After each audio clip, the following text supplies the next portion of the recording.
Hey, Flooring Pros. I'm Jerry Levinson, and this is the Flooring Business Podcast, where we talk to expert flooring dealers, suppliers, marketing experts, software experts, and anyone I believe is going to help you in your business. My mission is to give you good information that's going to help you reach your goals. So if you're just starting your business, you're trying to reach 5 million in sales, or you're ready to sell your business, you're going to find useful information that'll help you reach your goals and profit now in the flooring industry. The Flooring Business Podcast is sponsored by Ring Ring Marketing. Go to ringringmarketing.com and request your free analysis on your area and scope of work. They're going to give you recommendations to help you reach your goals and profit now in the flooring industry. Now, in this week, my guest is. All right. So this week I've got on Jason Kimmel. Jason Kimmel's got 92 years experience, and he's only, how old are you now? 37. 37. So he's only 37 years old, but he's got 92 years of experience. So that's pretty good. Yeah, That's probably what happened to all your hair, right? So absolutely. all that experience 100%. burned off. Um, what got you going in the flooring industry? When did you get started? It's hard to say. I was born into it. So my grandfather started the Floors to Go franchise. My dad had Floors to Go stores in Stockton and Sacramento. And so I was raised as, going to the flooring store during summer breaks, like a lot of people in the industry, right? We're all raised into it. But having a franchise, like he truly started the Floors to Go franchise. They had over 100 stores when he sold it to Abbey Carpets. And the only reason he sold is that he had way more life in him, but he got sick with cancer and had to, basically couldn't run the business anymore and Mhm. had to sell it. And my dad was in a position where he was happy where he was at, making money with his store. So we sold it to Abby. Yeah, yeah. Abby's great company. We looked at them. I didn't end up joining them, but so many people have. I didn't join any buying group, but Abby's one of the better ones out there. They And are a good one. And then was it Phil? Phil was the owner, the original owner. He's a smart guy. He purchased Force to Go because his contracts wouldn't allow him to open Abbeys in these locations, and he needed another franchise in order to open up more locations in busy locations like Sacramento, LA, those busy districts that needed more than just one location. I see a lot of these buying groups they're not in a hurry to sign people up and grow rapidly. They kind of they like getting their dealers in, having a solid footprint, and seems like Yeah, they try to grow very smart. Who's the gentleman that just passed away too with Abby? Shame on me. fine. But What's that? that I don't know for sure, but I would assume maybe Phil. He was older. No, it wasn't Phil. He's a person that visited me, and shame on me for not knowing his name, but not remembering. Great guy. He's the one that took us out there to California and out of California, and just all of a sudden passed away. This happened just recently, maybe a month ago or so. Oh wow. Um, so, um,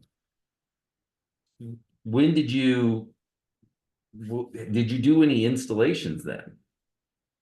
Barely. Really? A Okay. little bit, but not really. Actually, as a younger age, I didn't think I was going to work in the flooring industry at all. I did MMA fighting. I trained with Nick and Nate Diaz, MMA. My full goal at a young age was to be a professional MMA fighter. Oh, really?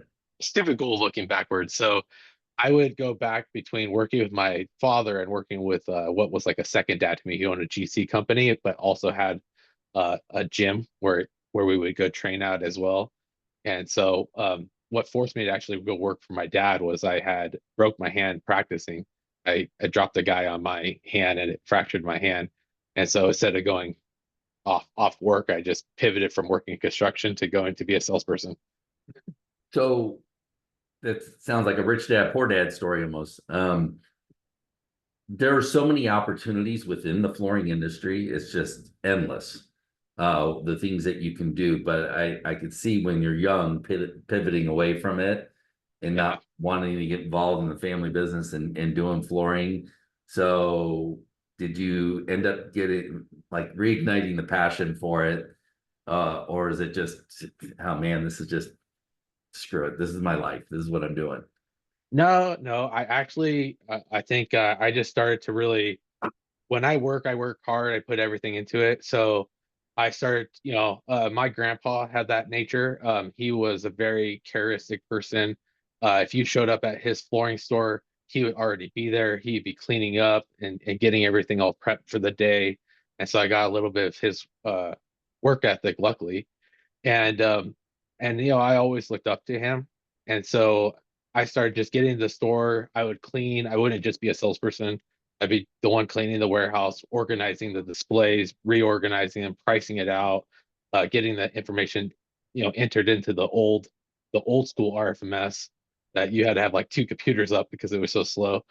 And so I just kind of built up as it was going. And then when my grandfather did pass away, like that really brought it back home. That, like, to me, it's like always like the flooring industry is tied to my family. I'm the only person of his grandkids in the industry, so it's really important to me that that's one of my things when I talk in interviews, when I talk to people about it. Like, I really want to make a big impact in the flooring industry, whichever it is. It doesn't have to own. And that's one of the reasons why I jumped ship from my own company, which we haven't talked about yet, and went to Flooring Liquidators. Was I wanted to be at a bigger company. I don't need to be the CEO or be the owner of a company. I just want to be one of the people that are making a big impact in the industry. It's interesting that you say that because I've never had a desire to make a big impact on the industry. I care about the people, not the industry. And so whenever I talk about it, it's like, what are you doing? What's good for the industry? And I've always said, I don't give a damn about the industry. I care about people, and Yeah, because you got segments of people and different people who want to grow and some people want to bitch and complain and don't care, yeah, so when you're focused on the people who are excited and want to grow and want to do something different, whatever their goals are, if they have goals, you know, yeah, that makes it a lot more fun, a lot more interesting. But I look at the industry as if you look at it as a whole, trying to move a ship and turn a ship around or change behaviors or change anything, it's really, really complicated. And yeah. It's not that my goal isn't to change the industry or anything like that. It's just to have an impact, because to me, the way I look at it is my grandpa was like on fire. He would have been a Force to Go by itself would have been one of the top franchise in the flooring industry if he was still kicking and had 10, 20 more years to his life that yeah, he should have had. And so because of his fault, what happened to me, that's it. It's just a last name, the impact that I can make on the industry. That's where my mindset on it. But you make it on a small level. Like, so here I am now. I'm at Pro Floors Wholesale, and my impact on the industry is going to be making the best wholesale division that we can make, and we're doing that beyond just a product program for the installers, but actually my whole goal of this program is to be the ultimate like system that we give them where an installer will be able to get directory listings with us. A website is coming in the future for this.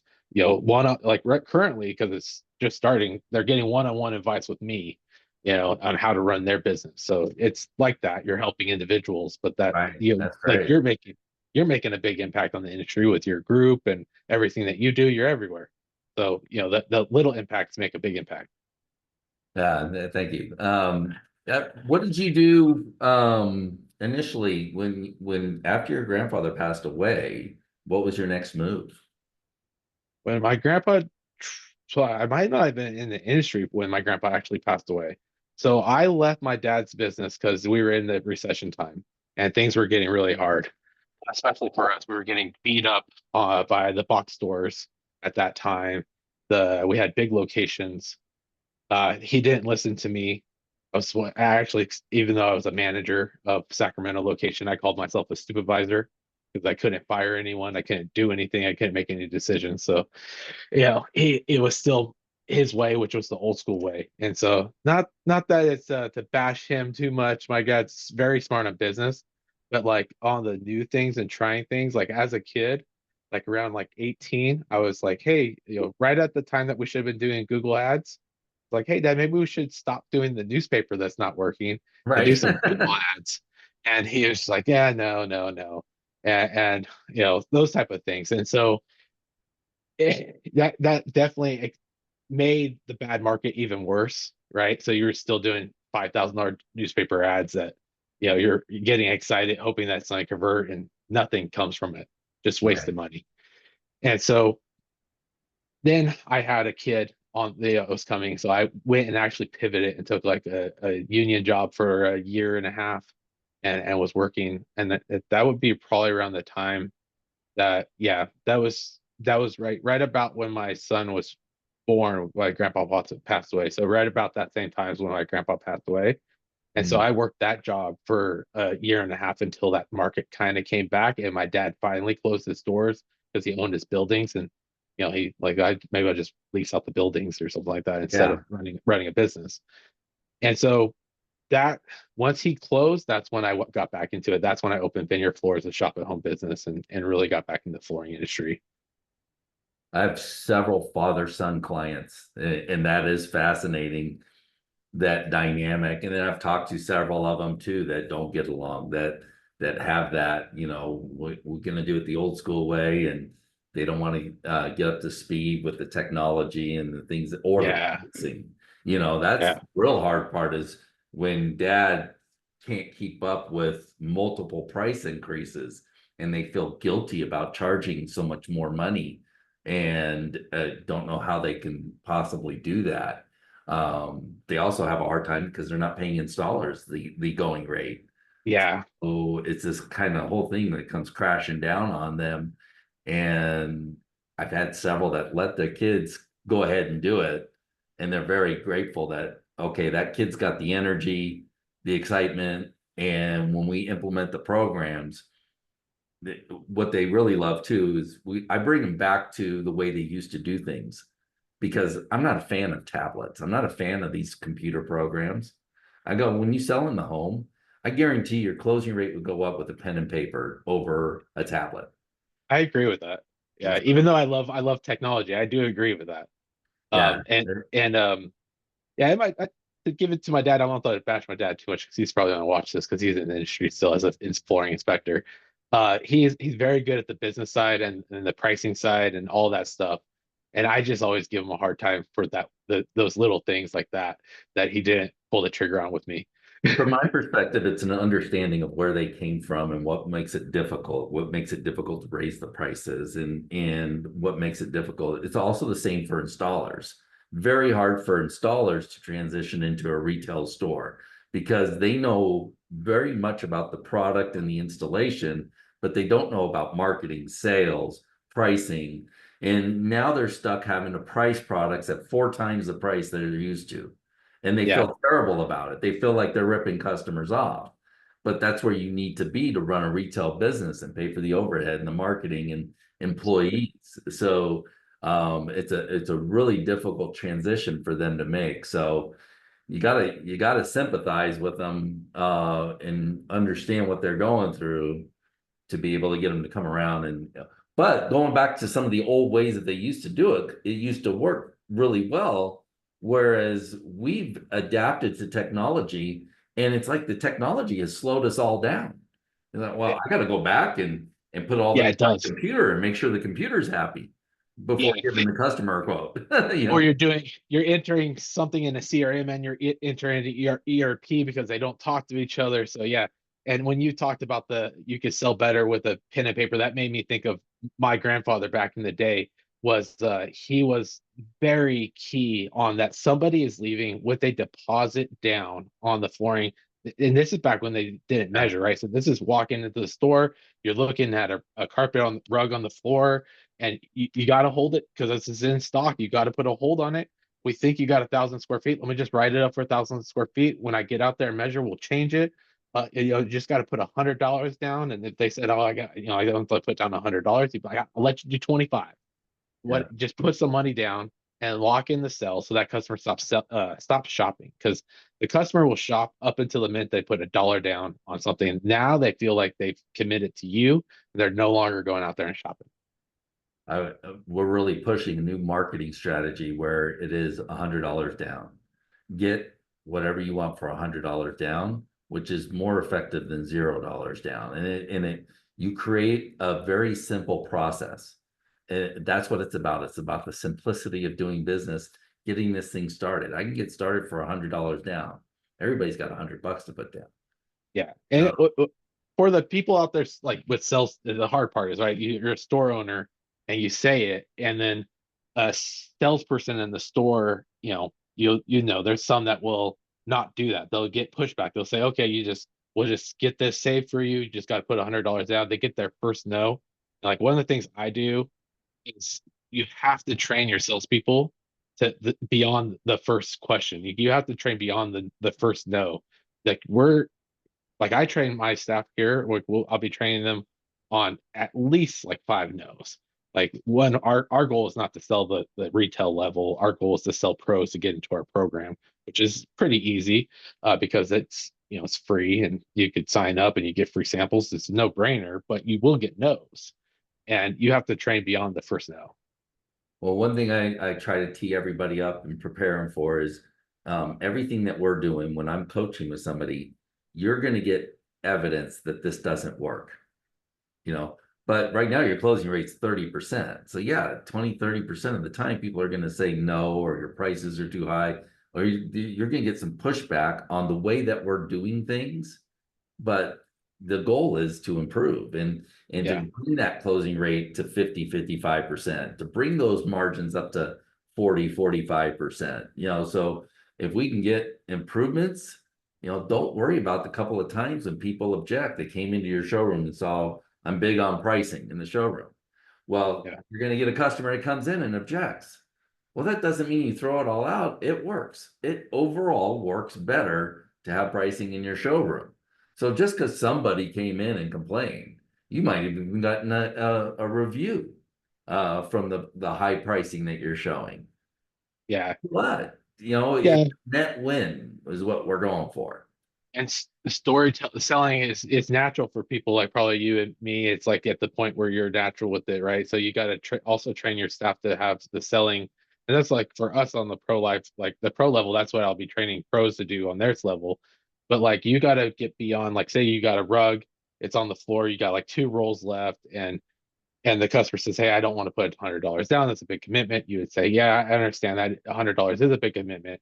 But, I recently had a customer that we had 3 rugs and, rolls left, and they didn't put down their $100. And by the time they were ready, it was actually sold out. And I just would hate, you tell them a story, and I would just hate for that to happen, since this is the rug you like, and I could promise you that we're going to give you the best price. So you're just getting chaos. It doesn't even have to be a great sales pitch beyond that first no, but you have to be prepared for that first no and what you're going to say next. Well, and what I tell everybody, what your goal is to have fun and decorate. It's not about giving them a price. The price is the price. But flooring dealers are so focused on making sure the price that they give is accurate in an industry with no standards. There's no standards for what the wholesale price is, what the retail price is going to be, the markups, the margin. No, But no. this is a cool thing. Somebody's calling you out. It's not an emergency. It's not an unexpected expense. So your job is to go there, have a fun time with your customer, and say, wow, this would be gorgeous in your house, and get them excited about it. And at every point I see that we lack the enthusiasm of the purchase. I was going over with a client today, the message when I set up for an appointment with you, I get a message saying, we'll be back to you shortly. Oh yeah, that's exciting. Yeah, What is this, a doctor's appointment? You know, and so what we just went into Chat GPT and just recreated it. Hey, my team got your information. We're looking forward to working with you. We're excited. If you want to browse our showroom or online. Meanwhile, if you have any questions, feel free to call us, but we're excited to work with you on your flooring project. Just a completely different message, simple to create, that yeah, is a lot more enthusiastic and gets customers warmed up and excited. So you can't treat this like it's it's a job and it's something that customers don't want to do, but they're doing it because they have to. yeah, yeah. You have to make it exciting. That's why the storytelling is there, because you have like different levels. Customers have different, if you are saying numbers and just quoting, and then they're thinking with their logical brain, you want to tell stories that gets them thinking with their emotions. It gets them making it from their emotions. They think that they're making a decision based on facts. So it gets them in the right mindset of that basically, and excitement. I'm not the best at making things exciting. I have to turn it on. I'm a naturally introvert. So but you can. That's Yeah, funny for you practice to that a say bit. you're a natural introvert. I've Yeah. seen your videos. I've seen the stuff you. And some people, I try to get them. I've got the saying, shoot the damn video, and some people freeze up. They are absolutely terrified of the video. Yeah. Um, so tell me about. We're jumping ahead a lot, but go back to your days. You had a shop at home store or shop at home flooring business. How was that, and how did you do in that business? Quickly successful. The most money I've made in my whole life was running that shop at home business. So Really? I'm probably an idiot for leaving it. How many salespeople did you have? So at one time I had five salespeople, but that's not when I made Wow. them. I always made the same amount of money. I made the most money right off the get just right off the first year just by myself. Because I just was already like quickly at over 1 million, like by solo. And then I started Wow. hiring people and it kind of went up, but not as fast as it should have went with the salespeople. A little bit because of my timing of where I was in my career and the training. But yeah, I if I could do anything, I would say like that where I was making the most money with the most amount of time and the most freedom was when I had my shop at home business.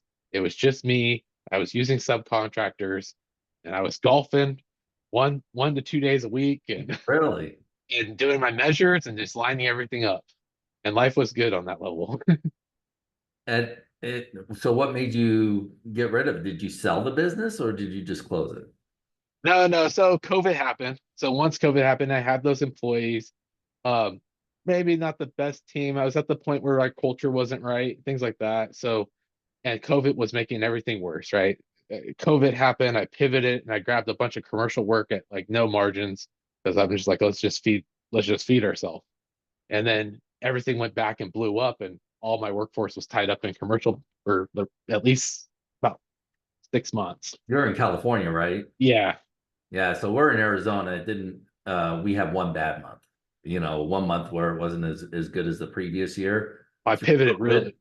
I pivoted And really quick. it didn't crush you like it did in a what is it, a blue state or red state? Blue Oh state. yeah. Um that where they had lockdowns and all sorts of regulations and all that BS.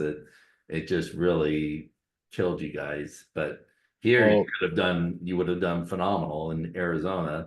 Kept it yeah. Some people did phenomenally. It really made out for people who had inventory. So one of the things about my shop at home was I didn't have a warehouse. I utilized a local flooring supply location to have my materials land. yeah. And I was that like, and we would be very lean with our ordering. So if I was scheduled out 2 months, I would order it and have the material land about a week and a half prior. Then we get it out there to acclimate. So we had it down. It was like really down to like really lean. And it landed. We got it out there and we installed it. And COVID messed all that up. That was Mm. completely out of the picture. Now we were waiting. It was all over the place for when logistically when product would get there. We could no longer delay orders like I would normally do. um you had, and I pivoted really quick. Like COVID happened, they were doing the shutdowns. You had all of our measures that were lined up canceled for the most part. And I went out and I got like within a week, I got like $150,000 of commercial work just Oh, because I wow. made phone calls and quoted on them and landed the job. So I pivoted way too quick. Well, let's not brush over that. How did you get those jobs? Connections, personal connections. I just got lucky that a construction company I knew was about to redo their entire office. I quoted it, got that job, and then a another local guy, Raphael, at the same time had got himself in on a commercial job that was kind of a little bit over his head and wanted to pass off the labor side to it of a church. And Yeah. so I took it, and then yeah, that we quickly had a big portfolio of business for the commercial side. Isn't But I it also went in fascinating really how the aggressive. phone can make outbound calls as well as inbound? Like you don't have to wait for people to call you. You can actually make outbound calls too. And people are always asking how to get more commercial business. and it's a very complicated thing to market for. It just doesn't seem to work, like the belly to belly marketing and the, you know, No, no, that call. commercial is a relationship business, and a quote and go, quote and nurture the relationship business. But there's platforms that everyone's out there quoting on. Even if you're not the lowest price, if you have good relationships, you have a good chance at winning that business. So you have to go to events, you have to have connections with uh you know people that would be like a general contractor, a larger general contractor company. So for me, DD Construction is the one I did. I just happened to go to high school with the kids, with the sons, so I had a good in there as well. So those are things. It's a lot of it's relationship when it comes to that level. So I started watching a lot of the stuff you were doing when you were doing commercials for Flooring Liquidators, and I was looking for myself for some videos where I can do things like that and be more creative and try to go viral. And what I found is I was focusing too much time on creating these videos rather than just creating good content. Uh, Yeah, how did you go about it with because you were really knocking them out of the park and they were good and entertaining. And what was the results of those videos that you did? And they weren't really tied into sales and specials as much. I don't think anybody responded because of the discount or the offer, which everybody says you gotta have this discount and offer, which I've never seen really work. yeah, we did. So we were going for our views for the most part over there. Um, the what worked was the hooks helped grab the attention, right? So social media, this is very busy now. So you have social media has a lot of people on there, Yeah. and you before it was really important that you got likes and you got comments. But what I've realized is that just views are the goal. I didn't realize how many people see those videos that I had no idea, especially when I was, uh, you know, as I go to events and I talk to people and people will tell me, "Oh, I see your videos," and and kind of give confirmation in person. And I'm like, it's funny, I never seen you hit the like button. I didn't even know you had a social media account. Um, so they work really well on that level as getting views. So we were going for as much views as possible over there, which doesn't work for everyone. If you're local, you want to be more local. But I know Uh, there's people who also will say, yeah, I didn't get any business off of that. And that's why I said the problem with social media is you're not always going to get the data to back you up. And it's a problem with marketing, period. There's a lot of marketing that you do that you're not going to get any evidence that it worked. yeah, Might not, because people will end up going to your website and your yeah, website gets the credit, but they say it takes, what, 9 or 8 to 12 touches, something like that. it's just front top of mind. As it's just like being on a commercial on TV. You Yeah. can't really measure commercial on TV. It's the only reason is to be top of mind and have multiple points where you hit the customer, because when they are in the window ready to buy, they'll actually come to your store. But we couldn't measure that much outside of our views, or if we were tying it to an ad and we were actually measuring the ads and we had it go into a landing page. Just the social media organically, it's almost impossible to measure outside of just you're only, my main focus was the views. How many views are we getting?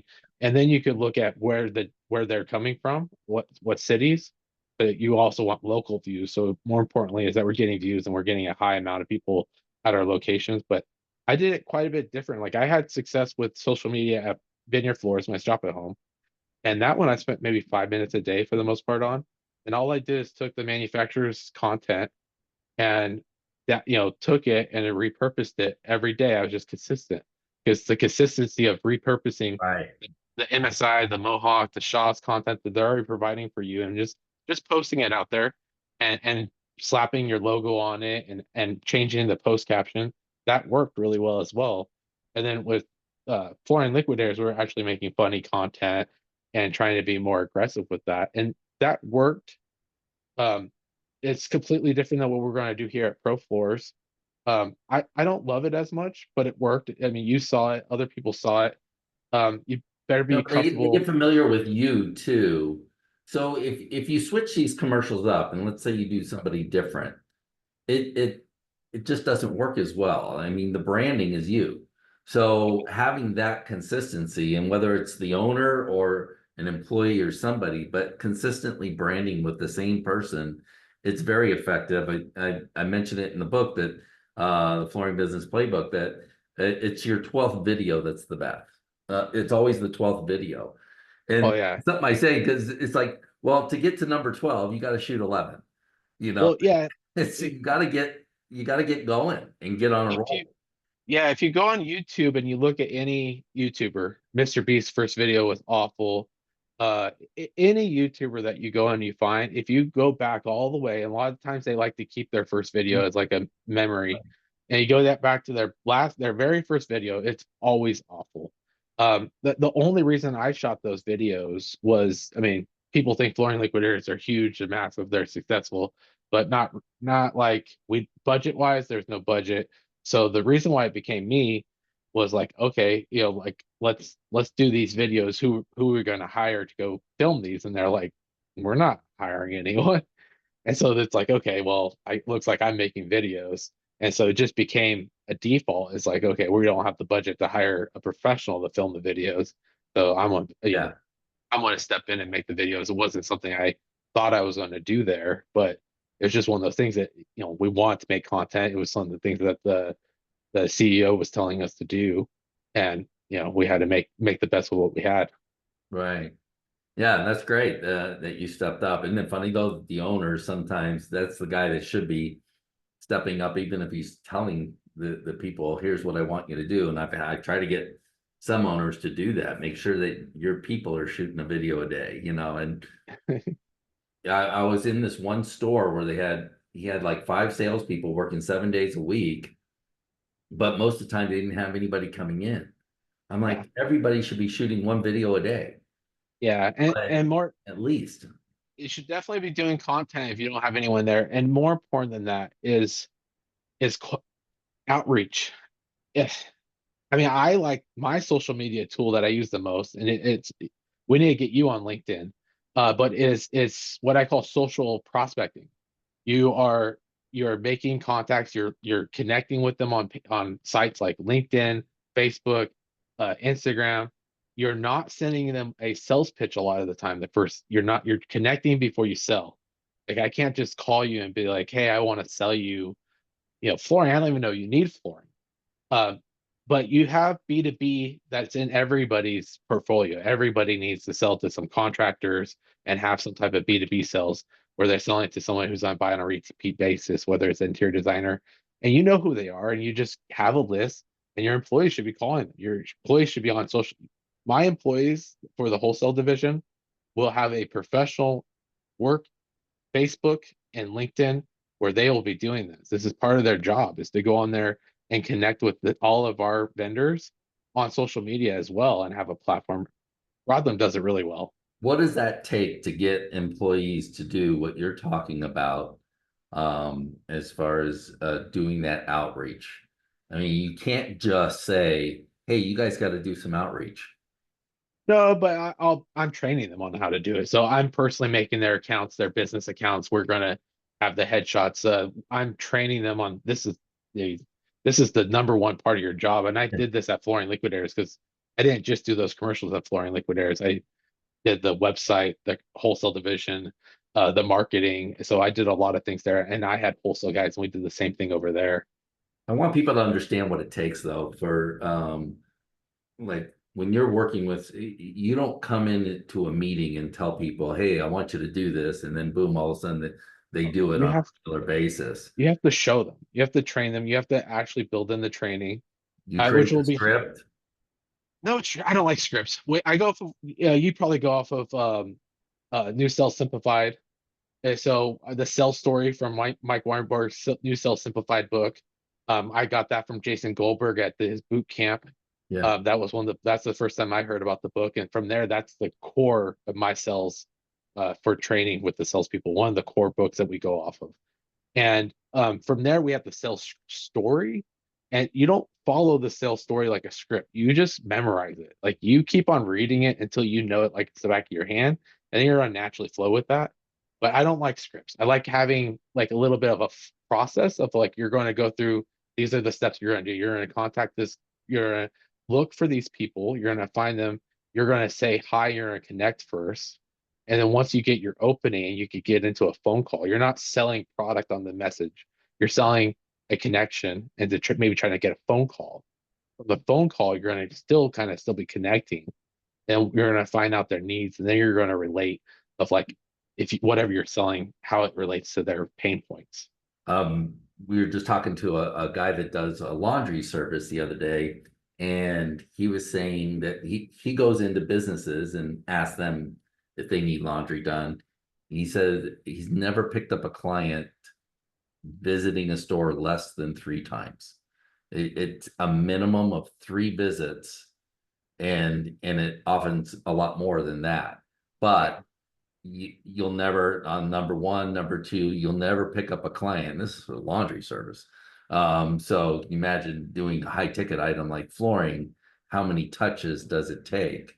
And having that whole system put together where you've got, what book of how many customers will they have? 15, 20? What's the amount that they'll have to make multiple touches on over a period of time? Is that something that you can answer? We'll have hundreds of people that we're contacting. Okay, but Yeah, one salesperson, like if yeah, everybody's going to have their group of contacts that they have to manage, take care of, and touch frequently, yeah. right? Absolutely. Once you got them into the system, like you'll have this is a little bit from Jason Goldberg. I have my CRM. One pipeline is for prospecting. So that's constantly you're constantly building that, and you're working on your prospecting and what stage of that pipeline they are at of making them a member, because we're trying to get them a member. And that's the same thing if a store was trying to get a contractor and interior designer, they're trying to get them into a system to buy from them.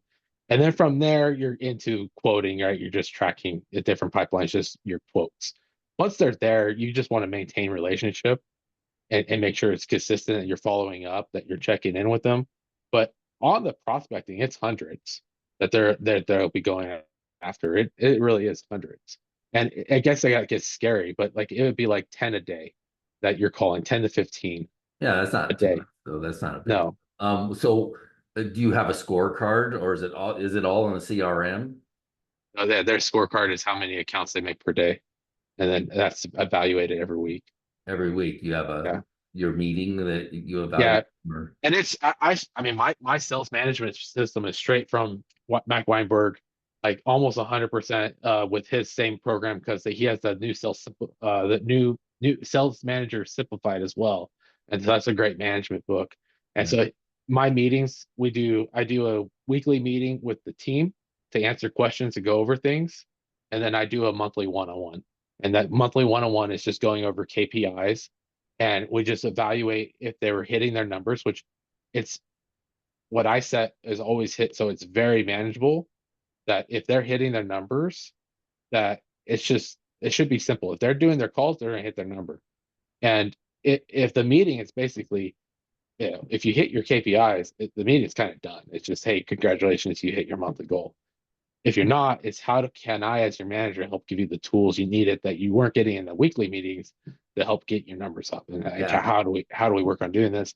And then accountability. If that's not working, then the person is just not meant for sales or isn't trying. yeah, and that's fair enough too, to tell somebody, hey, this is you're not a salesperson.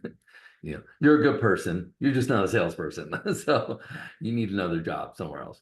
Uh, Yeah, it's hard for sell managed store owners, especially if they came from that construction like installer level, to let go of people. One, those people are sometimes still selling enough to make them happy, or their problem. And what I didn't know when I was at Vineyard Floors, and what I know now, especially through being at bigger companies like Flooring Liquid Airs and now Pro Floors, is that you need to, if someone's not doing their job, you need to let them go quickly. If someone's in their 90 days and you're seeing red flags, you need to let them go right. before they hit their 90 days. You need to hire very slow, people say it, but it's hard. You need to fire people, especially if you have more than one person. If you have a bad employee or someone that's just not hitting their numbers and you're letting it happen, you're one sending a message to everyone that it's okay to not hit your numbers.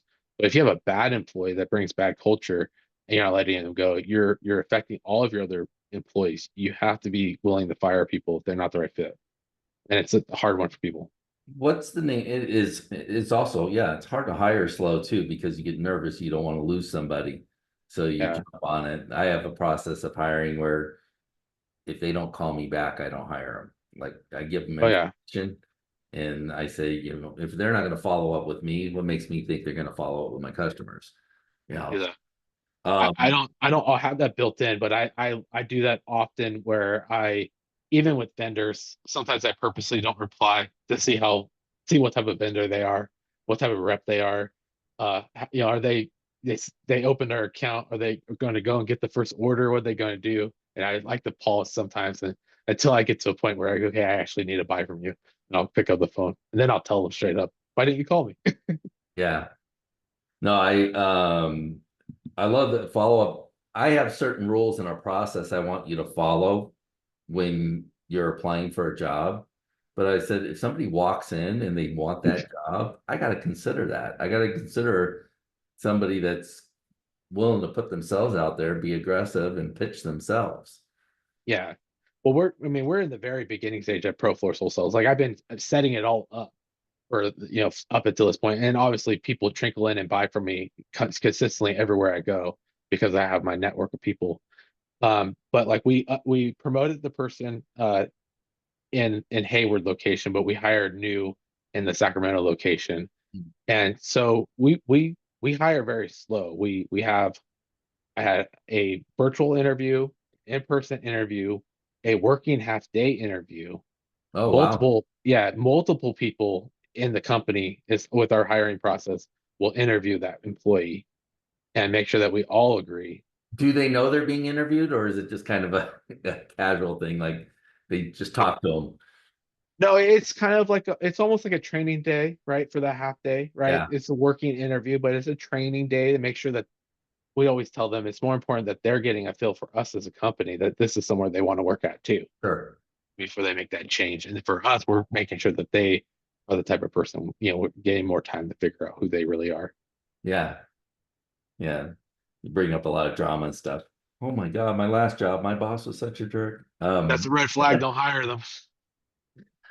I see those. I mean, if somebody comes to you and the first thing they talk about is complaining, same thing for customers. If they just instantly complain about others, that's a huge red flag. Have you ever read The Ultimate Sales Machine, Chet Holmes? Yes. Yes, I just finished Love that one a couple last month. Yeah, I love his hiring process. I've utilized that several times and kind of built my system off of his. But he does say that, I always ask the question, tell me about a challenge you had with your last boss. Tell me about a disagreement you had with your last boss. And sometimes it's insightful because like you could have a disagreement that this company isn't growing like you think it should, and you want to Yeah. implement these things. So you might disagree with your boss over that. That's not a red flag. That's good. Yeah. But when I was hiring after COVID, I was like, I got to make sure that you're not going to be one of these that complain because we don't wear masks, we don't do this. I we weren't doing all the stuff that everybody out about, and I'm like, I don't need somebody that's going to go to some government agency and complain about us. No, that's a hard one. You gotta be careful with those ones. Yeah. Yeah, you So I gotta had a have that. guy and I asked him flat out and I talked to him flat out. I said, got nothing to lose here. So I'm just gonna ask you flat out. You gotta So keep. Yeah, I keep those on my secret list of things I'm evaluating for. well, and I'm not politically correct either. So gotta, make sure that they're not gonna be complaining to us on labor board or something. So Yeah, sometimes they'll surprise you though. Personality is everyone's unique. That's my thing. So, somebody might have I'm gonna bring up the mask because you said the mask. Someone might have an actual medical condition while they do that, but they might be a great employee. But you just got to be careful, make sure that it's really that it's not. I know what you're talking about though, with you the know, other side. one thing is like you can have a rock star that does great at selling, but they're a cancer on the company and you don't want them there. I mean, if they affect everybody else and coming to work's enjoyable, you got to get rid of them. Yeah, yeah, that's going between the two companies with FL and here at Pro Floors. That was that was the real thing that I really love about being here at Pro Floors is that where everyone's on the same team. We have great culture. We're all rowing in the same direction. At FL, the culture is kind of cutthroat culture. Everyone for themselves.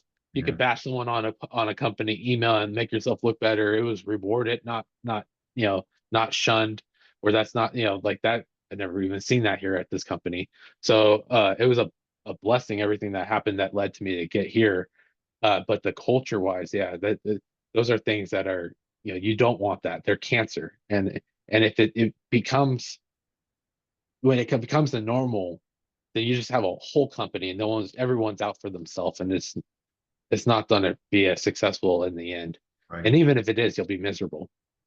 Jason, what was the name of the book you were telling? What Mike Weinberger and what Yeah, was the book? new sales simplified and sales manager simplified. Oh, okay, good, good. New sales simplified. Okay, and sales manager. All right, cool. Haven't heard those. I'll have to look them up. I might have them in my reading materials. Actually, I think I did get new I sales think you, simplified. I think you did because you were at the Jason Goldberg boot camp, right? No, I didn't. No, No, my son no. does. Okay, all right. I thought you were Son does. there. No, Yeah. and I did get that after. Trying to think if I know I never went to any of his boot camps. Okay. No, they were Broadlam affiliated, and I was never in. You're never invited. Oh, Yeah, I was Broadlam and I didn't really see eye to eye on many things. So we had a love-hate relationship. No, not a hate. It was, but a love, but you're not invited to our vets relationship. I'll just leave it at that. Well, when Shane got signed up for it, they're like, "Oh my God, Jerry's son is coming," so and Yeah. he's a separate individual, and he got a lot out of it. I think he really enjoyed it. I always wanted him to spend a little more time with Jason, because Jason Goldberg's sharp guy. He's kind of the Kobe Bryant of the industry. He's just the way he thinks and the way he processes and does things. It's also very analytical, which is more up Shane's alley. I'm not an analytical guy. Yeah. I'm more emotional on the marketing side too. Like I don't need that data. He very much likes the data to back him up. Uh, I think Those some events were data is important, but it doesn't tell the full story. those events were good. We Shane's in a side group on Facebook Messenger with me and other store owners, where Yeah. we still today from those events still are in a group chatting with each other. Yeah. Yeah. So, So we didn't dive into the marketing as much though.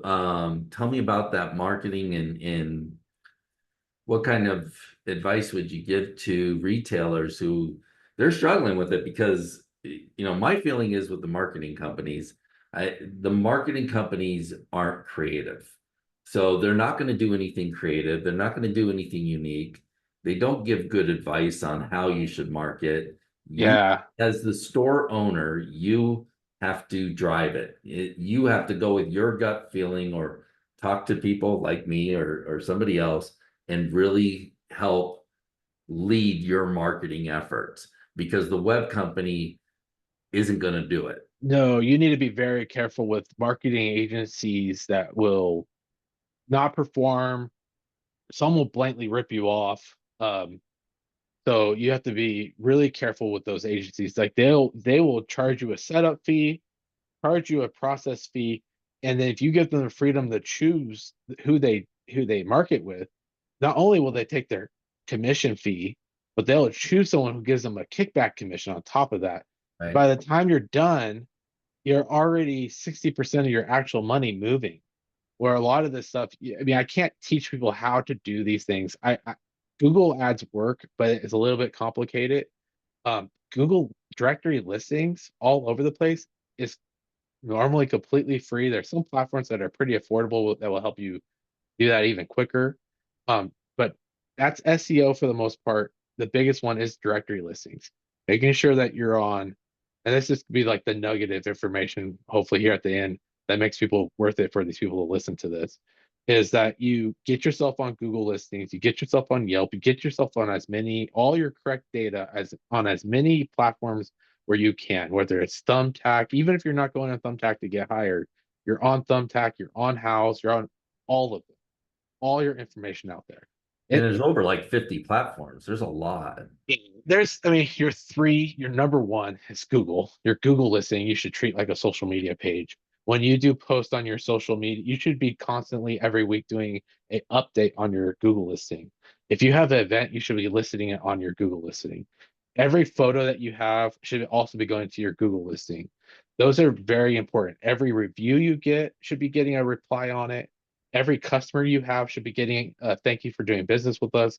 And in there should be a link to go give you a review. And that main link should be on Google, because Google is the one. Yelp will try to get your money. It's kind of the second, but it's a far second. Bing's another one that's kind of a sleeper. It's free. You might as well just copy over your Google information over to your Bing, and those three are really important. Now you have also your Apple Maps is another important one as well, because you want to be listed if people are looking for a flooring store in Apple as well. You know what I find though is there's a lot of companies that do the SEO very cheap. They're like 200, 250, 300. And what you learn is they're not doing everything that needs to be done. SEO nowadays costs 800 to $1,200. So if they're not charging that rate, I would question, are they doing everything that Yeah, a good SEO company should be doing? Uh, that's that's like the front side of SEO. Like that's an important side of SEO. It's very also key to SEO, but the other side is your keywords, all that stuff. It's hard because people don't really like, even me, I'm pretty good at SEO. I don't understand it 100%. And I think even the experts don't understand it 100% because Google's changing their algorithm on it. They're not even telling anyone how it right. works. So it's just good to just keep on getting your data out there about your company, so you're as findable as, like, all your information's out there, so if someone's searching, they'll find you anywhere. And then the other one is not everyone has a budget, right, for that $1,200 a month. If you're a small guy just starting off, you're going to start a shop at home, you don't have a budget for that. And so the flip side of that is, we talked about before this, is doing your own blogs. And how do you have time for that? You use AI, ChatGPT, do your voice and text, you talk about what you talk to it, you personalize it, and you constantly just make your own information that you want out there. Yeah, tell the difference between a social media, and I'm huge on social media. It's like, what's the difference between doing a video with you talking versus people are putting out videos with music on them? I'm like, it's Yeah. worthless. That's not good content. If you're It's not, it's an views. install or something and you're not saying anything, Yeah, it's just what it gosh, it's for vain. It's what Todd Sanders said on one. It's you're going for vanity. You're yeah. going for views when you're doing that. Where you need to be going for conversions when you're doing content. Real giving true knowledge to say, hey, I'm trying to give information to contractors. I want contractors to see this. What do contractors want? We always focus on installation. A lot of times the installers know more than you know, or they know something different. They're going to think you're an idiot for giving out installation information that doesn't fit what they normally go by. But what installers do really don't, they know they don't aren't good at, and they need more information on, is how to run their business. How to do that Google listing, how to set that up, how they should have a social media account, where those little things. How should they be tracking their, how do they use sales tax? How do they charge it? How do they pay it? Those little things of running their business on their side would be more important in giving useful information on that side. But if you're on your social media and truly try to get the most for your bang, do a giveaways are going to be huge for us. We're going to give away carpet stretchers. We're going to give away laminate cutters. We're going to give away tile saws. And the reason why is that if I'm giving away a carpet stretcher, nobody outside of my niche is going to apply for a free carpet stretcher. Right. Why why would a plumber want a carpet stretcher? Nobody wants it unless they truly have some type of involvement with doing carpet, whether they're a contractor that says, yeah, that'll be interesting. I do sell the carpet. Maybe I should have a carpet structure too. Or mostly a flooring installer that installs carpet. And so now you have all this funnel coming in. You have now, instead of taking your $100 and saying, hey, I have great prices on carpet, and like 5% of the people, like 5 people enter and say, yeah, I'm interested. Now, if you're really hitting the right pool, you'll jump significantly. You'll be like 60 people out of 100 will say, yeah, I want to win a free carpet stretcher. Yeah. That needs to go to an email marketing campaign. That's probably more important than anything else that I don't see anyone do.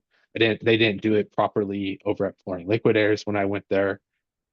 They don't do it here at Pro Floors. It's one of the It's things very difficult to put together. I mean, people just to stay in touch with previous customers, which is something I talk about constantly with my customers and my clients is, stay in front. When I was a flooring dealer, it was something I knew I needed to do. And it was just tough keeping up with that because it would be nice if somebody would manage that for you, but there really hasn't been that service that does a good job managing it for you. Again, it falls on the flooring dealer to be knowledgeable, at least not even to do it, but to lead whoever is doing it. Give yeah, them the correct content, give them the email addresses, make sure the messaging is right, and then the execution of it, make sure that's all right. Are you yeah. doing that in-house for you guys? You're accurate, but it's a one that not a lot of people do. There really is not a lot of companies that do it well, that do it properly for you. It's me. It's me, but it's not just me. I do have a connection. I guess if someone wants to DM me, I could connect them. Um, I have a friend who did the podcast and social media for Craig Rochelle and the Life Church. And so they had a blog and podcast that had 1.5 million users. Wow. And so he's charging us a pretty decent fee, reasonable fee to help me get it all set up. Okay. Yeah. We're using a platform called Kajabi, which works pretty good, but there's a lot of platforms that you can use. It's just tough.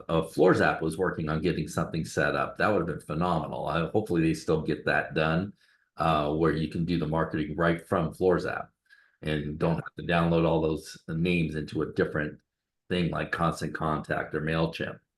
Yeah, I mean, if you did download it, I mean, there's API connections through Zapier to all of them. So if you have Mailchimp, one of the things that one of my that his name's Dylan, he connected me with is a kit.com, KIT.com, is Yeah.